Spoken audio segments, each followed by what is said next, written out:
Comment maîtriser le contexte historique d'un verset biblique? Prenons un verset. Matthieu chapitre 22, le verset 35. La Bible dit, le verset 37, la Bible dit, tu aimeras le Seigneur ton Dieu de tout ton cœur, de toute ton âme et de toute ta pensée. On appelle ça le contexte historique. On va maintenant comprendre parce qu'il faut savoir que la Bible hébraïque, qu'on appelait le Tanakh, était subdivisée en trois parties. Il y a la Torah, il y a le Nevi'im et le Ketuvim. La Torah, c'est le livre de Moïse. Le Nevi'im, c'est le livre prophétique. Le Ketuvim, c'est les livres poétiques ou historiques. Maintenant, contextualisons la pensée pour que vous compreniez. Pourquoi Jésus a récité ce verset? C'est parce qu'un pharisien, je vais dire un docteur, lui avait posé une question. Lisons la question. Matthieu chapitre 22, le verset 35. L'un des docteurs de la loi lui fit cette question pour l'éprouver. Maître, quel est le plus grand commandement de la loi? Alors, quand il a posé à Jésus cette question, c'était pour l'éprouver. Jésus a récité un verset. Et le verset que Jésus récite ici se trouve dans Deutéronome chapitre 6, le verset 5. Tu aimeras l'Éternel, ton Dieu, de tout ton cœur, de toute ton âme et de toute ta force. Et ces commandements, que je te donne aujourd'hui, seront dans ton cœur.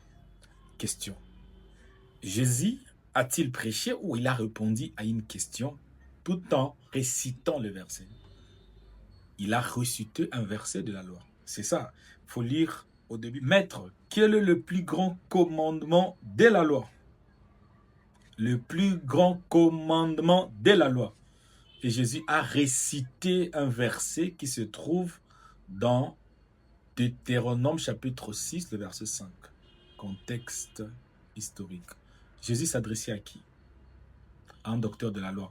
Et pourquoi le docteur de la loi lui avait posé cette question? C'est pour l'éprouver. Et Jésus a récité un verset de la loi. En fait, c'est un exercice pour permettre à ceux qui nous ont un peu l'idée. Jésus a-t-il prêché l'évangile? C'est la question que je vous pose. Il a parlé du royaume. Si il a prêché l'évangile, parce que si vous lisez Marc, on parle de l'évangile de Dieu, mais est-ce que Jésus a prêché l'évangile? C'est quoi l'évangile? L'apôtre Paul dit l'ensevelissement, la résurrection et j'en passe. Alors, si c'est ça l'évangile, qui ont prêché l'évangile? Les apôtres. Après la mort de Jésus, son ascension, Actes chapitre 2, la naissance de l'Église, et on a prêché l'évangile.